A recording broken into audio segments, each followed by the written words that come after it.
പട്ടിണി കിടന്നാലും കുഴപ്പമില്ല, കുടുംബത്തെ കണ്ടാൽ മതി എന്ന തീരുമാനമെടുത്തു ആദിലയും നൂറയും.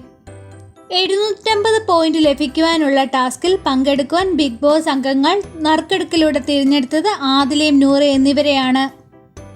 സാധിക്കില്ല എന്ന് പറഞ്ഞുകൊണ്ട് പിന്മാറുവാൻ എളുപ്പമാണെന്നും എന്നാൽ മറ്റുള്ളവർക്കും വീടിനും വേണ്ടി എന്തും ത്യജിച്ച് ലക്ഷ്യം നേടിയവരാണെന്നും ത്യാഗികൾ എന്നും ബിഗ് ബോസ് 750 പോയിന്റ് ലഭിക്കുന്ന പുതിയ ടാസ്കിനെ വിശേഷിപ്പിച്ചത്. നൽകിയിരിക്കുന്ന കാർഡുകളിൽ നിന്ന് ഒരെണ്ണം വീതം എടുത്തു വായിക്കുവാൻ ബിഗ് ബോസ് ആവശ്യപ്പെട്ടു. രണ്ടാമത്തെ കാർഡിൽ ഫാമിലി വീക്ക് വരുവാൻ പോവുകയാണെന്നും തയ്യാറാണോ എന്നും ബിഗ് ബോസ് ചോദിക്കുന്നത്. സ്വന്തം ഫാമിലി പറയുവാൻ കഴിയാത്തത് കൊണ്ട് തന്നെ ആദിലയും നൂറയും പറഞ്ഞത് അപ്പാനി ശരത്തിൻ്റെയും രേണുവിൻ്റെയും റെനയുടെയും കുടുംബത്തെ പറ്റിയാണ്. ഫാമിലി വരുമെന്ന് അറിഞ്ഞതോടെ വളരെ ഇമോഷനായി റെനയാണ് കാണുവാൻ കഴിയുന്നത്. നവീനെയും ആര്യനെയും റെനയെയും ആശ്വസിപ്പിക്കുന്നതും കാണാം. 750 പോയിന്റ് നേടാനായി 3 ഫാമിലിയുടെയും ബിഗ് ബോസ് വീട്ടിലേക്ക് വരാനുള്ള വരവ് നിർത്തണമെന്നും ആവശ്യപ്പെട്ടു.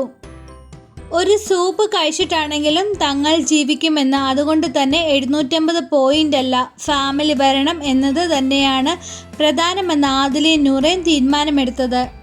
തിരിച്ച് ലിവിംഗ് റൂമിൽ എത്തിയതിൽ ആദിലയും നൂറയും തീരുമാനത്തെ ശരിയാണെന്നും മറ്റ് മത്സരാർത്ഥികൾ നിലപാട്. എന്നാൽ 750 പോയിന്റ് നഷ്ടമാക്കുകയും അവശേഷിക്കുന്ന 1250 പോയിന്റുകൾ മാത്രമാണെന്ന് ബിഗ് ബോസ് പറഞ്ഞു. എന്നാൽ ഫാമിലി വരാനുള്ള സമയമായിട്ടല്ല എന്ന നിലപാടാണ് ബിഗ് ബോസ് കുറച്ചു സമയങ്ങൾക്ക് ശേഷം തീരുമാനിച്ചത്. ആദിലയും നൂറയും തിരിച്ചു വന്നപ്പോൾ ഏറ്റവും കൂടുതൽ ഇമോഷണലായത് അപ്പാനി ശരത്തായിരുന്നു. ഒരുപാട് പീഡനങ്ങളുടെയും ഭീഷണികളുടെയും വെല്ലുവിളികളും നേരിട്ട് ഹൈക്കോടതി ഉത്തരവിൻ്റെ തണലിൽ ഒരുമിച്ച് ജീവിതം തുടങ്ങിയവരാണ് ആദിലയും നൂറയും. വി ആർ ലെസ്ബിയൻ കപ്പിൾസ് എന്ന നെഞ്ചുറപ്പോടെ പ്രഖ്യാപിച്ച ആദിലയും നൂറയും ഇന്ന് ബിഗ് ബോസ് പ്ലാറ്റ്ഫോമിൽ മലയാളികളുടെ സ്വീകരണ മുറിയിൽ എത്തിയിരിക്കുകയാണ്.